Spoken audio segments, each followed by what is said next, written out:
যদি মহান রব্বুল আলামিনের অশেষ রহমতে বাংলাদেশ জাতীয়তাবাদী দল রাষ্ট্র ক্ষমতায় আসে, তখন আমরা স্বস্তির নিঃশ্বাস ছাড়তে পারবো।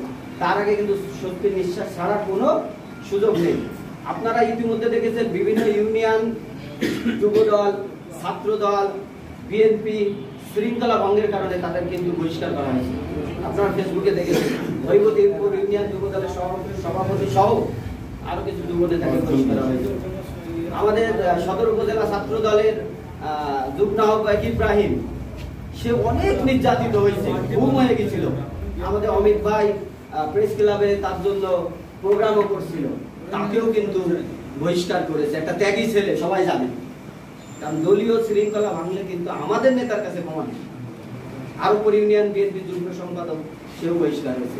আমরা কি কেউ চাই এই যে রক্ত, এই যে হাজার, আজকে দেখলাম 800 কতজন ছাত্র শহীদ হয়েছে, ছাত্র শ্রমিক জনতা,